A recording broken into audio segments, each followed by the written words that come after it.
Today I'm determined to get a good photo of a bluebell, and I don't think I've ever got a great one before. I'm probably going to stick with a little bit of detail. Now, the couple of bluebell buds, they're maturing buds that I have here. They're at different levels, kind of one higher than the other, or probably not in that direction, and a little bit of distance depth between them. So I'm doing a manual focus stack, if you like. By that, what I mean is I'm tapping the screen on one, getting that image, and then tapping the screen on the other and getting that image, and I'm shooting at about f5, which I would prefer not to do because it is capturing perhaps too much detail in the background. It's not as soft as I'd like it to be. There's a little bit too much detail there, so perhaps I will focus stack in camera and get this down to kind of f2.8 and really just go through them and see what happens with that.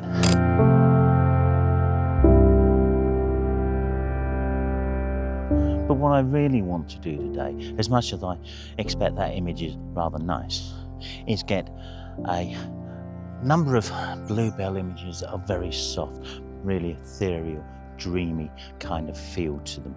And for that, I need a particular technique, which I'll explain to you as soon as I find something that might work. I often find this technique works better with a longer lens, so the macro is 60mm, but I think I kind of 80, 100 or even longer than that really kind of works well. And what I'm looking for is an array of foliage that I can get very, very close to the lens and shoot through, so that the foliage itself that's very close to the lens, or even touching on occasion, becomes ultra soft. It's nothing much, it's nothing more than a blur, but you're focusing through to get the subject as sharp as possible in between it. And minute, the most minuscule of movements, we are talking millimeters of movement, make or break a shot. It can really, you get that subject in the frame and that lovely soft edge around it. I don't know why I'm doing soft like that. I should be doing like that, shouldn't I? Around it. It takes some effort to find these because there's a lot kind of riding on it, and I've not seen anything here yet that might work. Maybe just down here there's a lot of bramble, and that has a bit of potential, but the problem is that it's a little bit off the path, and of course bluebells, you shouldn't be stepping on them, you shouldn't be disturbing them. They're a protected species. If you do crush them, they can take quite a while to kind of recover. A couple of seasons. So I've got to be ultra careful, got to be very mindful of where I'm putting my feet, and that just might not work. So, as is normal with situations like this, I found something else in the interim. I haven't shot anything to do with setting it up and such, because it's a great big wobble fest. Yeah, you heard me right, a wobble fest. So there's an element of the softness that I was talking about in it, because I'm shooting very, very close to some of these beautiful little flowers here. But it's not just the tripod that's wobbling, it's the flowers. There's the minutest of breeze, but when you're this close, what am I, 4 inches from the flower, something like that, then the tiniest of movement is recorded. So I do have a couple of focus stacks, and I don't know whether they work because it's probably recording a lot of movement, and I may have to try and stack them outside of the camera to make that better, because the camera doesn't do terribly well when it's focus stacking and there's movement in the subject. It's pretty good when the camera itself is moving, but you get kind of artifacting, blurring around and fringing around the edges. So I'm not sure what it's going to come out like. I have shot it with a more deeper depth of field, which really does affect the look of it, but we'll see what happens.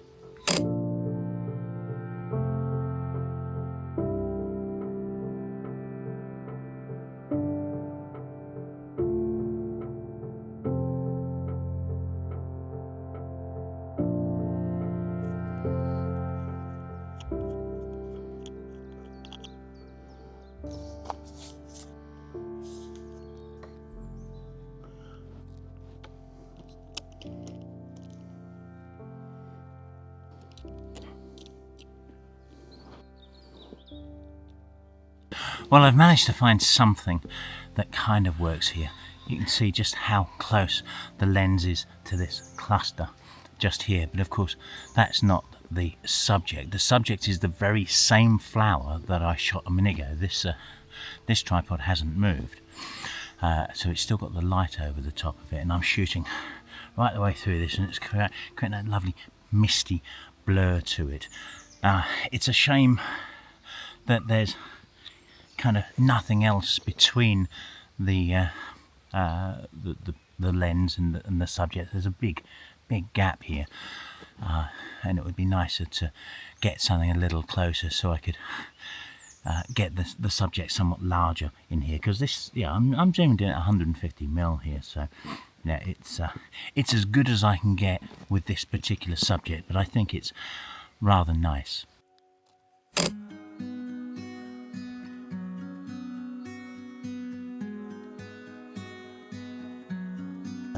Okay, I've got my eye in now, and it's becoming a little bit simpler, and partly I think because I've also got more subjects to choose from here. But yeah, there's an opportunity, because I can actually go handheld and do a lot of this, and arguably handheld could be better because it's more dynamic, whilst the absolute precision is really useful. The problem is that getting absolute precision in an area where you're afraid to put a tripod foot down, and then, yeah, all kinds of tiny movements here and there, it's really difficult. Whereas, of course, if you're going completely handheld, then you can just be absolutely dynamic, so long as you've got the shutter speed, of course. So I've set this to 400 ISO, and I could speed that up as well, but 400 is giving me 125th of a second. Perhaps that's not fast enough at this kind of magnification.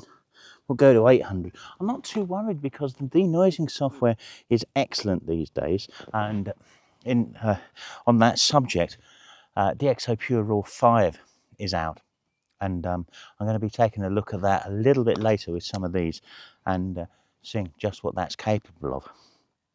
But the fact is that so long as we've got enough light coming in anyway, we're not going to be introducing so much of an image degradation at these ISOs, and particularly if you pull the exposure up a little bit.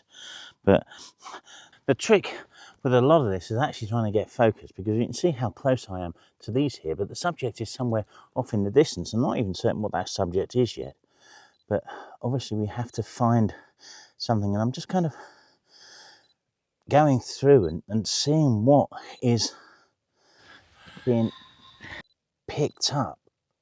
That's quite nice. And yeah, the subject is way over here somewhere, but it's what about if we shoot through these here at those there? What have we got here? And it really is just finding these delicate little subjects. That works quite nicely. Like that. I think it's probably this grouping here. And this is so dynamic, isn't it? Yeah, if you can't be asked setting up all of the gear that I was setting up before, and you just want to make amazing images without all of that, well, long lens, wide open. In fairness, you're probably not going to get away with this with a kit telephoto lens. It probably isn't good enough. It probably doesn't have the close focusing ability, because when all said and done, I'm shooting at 150mm at something that's what, a yard away, something like that, and most kit lenses won't do that. So if you haven't got the pro level lenses for your system, this may not be fully achievable, but it doesn't stop you going out and trying. Looks like I've caught the sun, and it's not even May yet. Go figure. Anyway, images. The flowers. How to get that dreamy effect? Well, I've kind of passed a lot of comment on that already.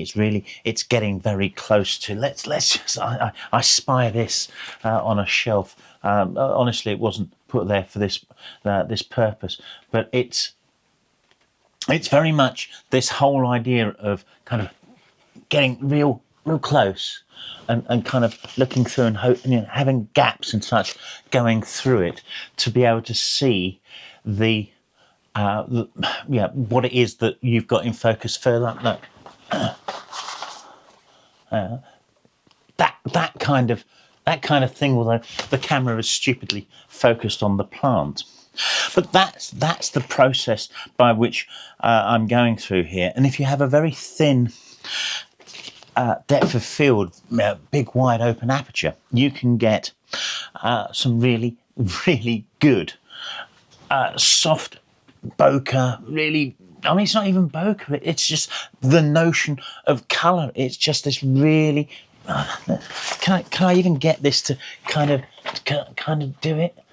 There you go. It's kind of focusing on me now, and yeah, you get kind of real into these, and you get this whole idea of just kind of splodges of colour, and it's not even solid because it's so diffuse that you're able to kind of see through it. It's opaque.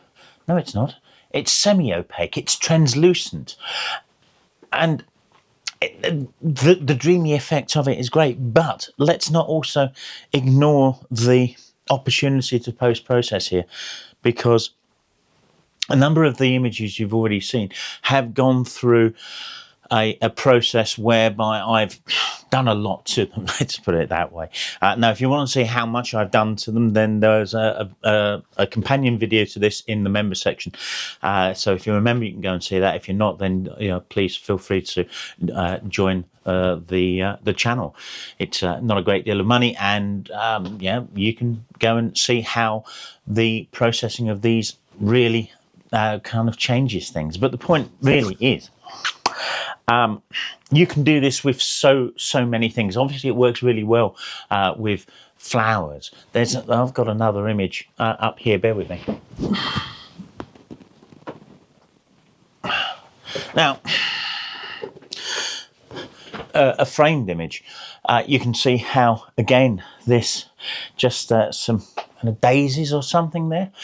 It's a lovely little image, but the technique is very much the same kind of thing. It's a very thin layer of focus there, a very big wide open aperture, shooting through some grasses or something very close to the lens, get this lovely dreamy effect.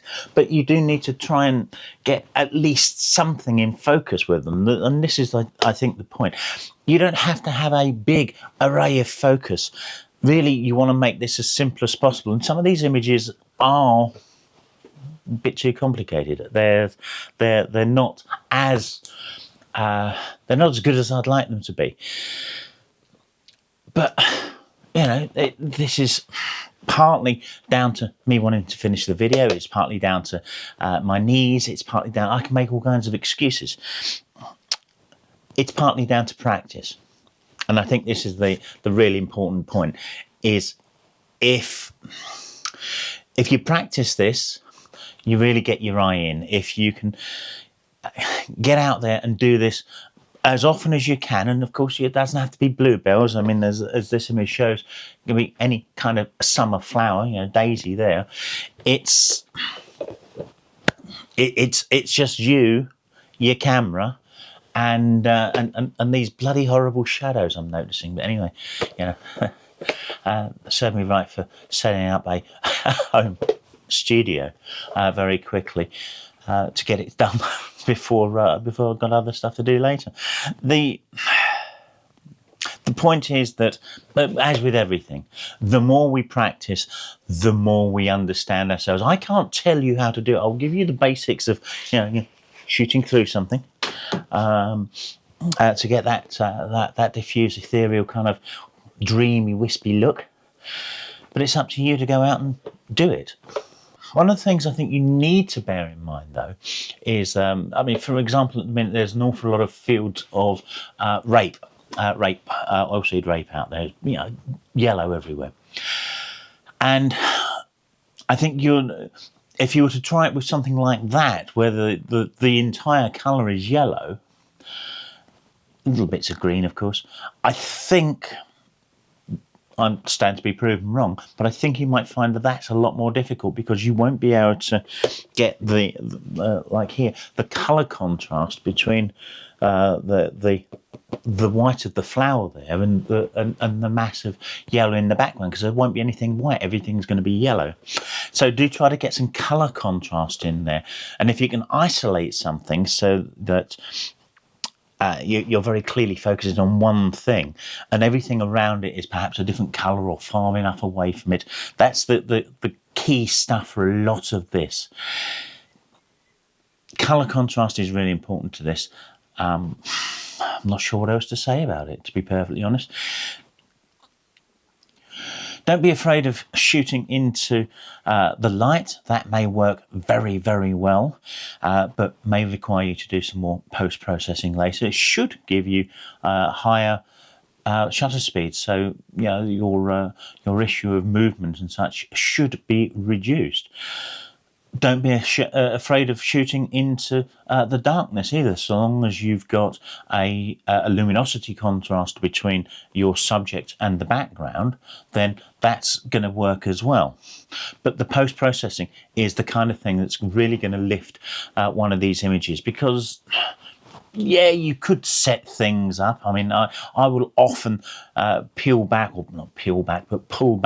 a stem or something and hook it under another stem to keep it out of the way if there's a dominant kind of upright sticking through a shot. All of those kind of things, absolutely fine. Yeah, if you've got the time and you know, you're in the kind of place where you can just kind of pick up sticks and leaves and such and place them right in front of the camera lens, right on the edges and periphery, to create this beautiful soft framing, go ahead and do that. There's all kinds of tricks that you can do for this. Obviously, with bluebells, it's a little bit more awkward to a degree, because they're a protected species in the UK, so you can't interfere with them to the point of damaging them. But hey, go out, make photographic art with wonderful spring flowers. I'll leave you with a couple of other images that I've got recently. You take care, and we'll see you soon.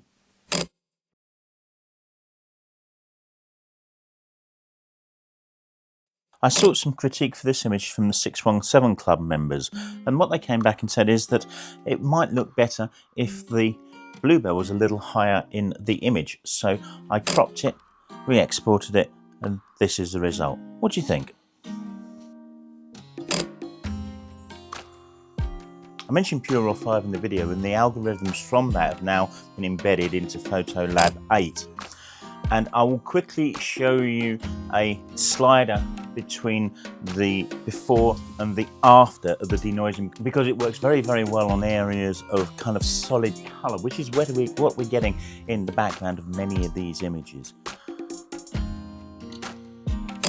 Each week I try to do a live edit of one of these images, and this week it's this one. If you're a member, please go into the member section and have a look. If you're not already a member but would like to see these videos and support the channel, please click the join button down below.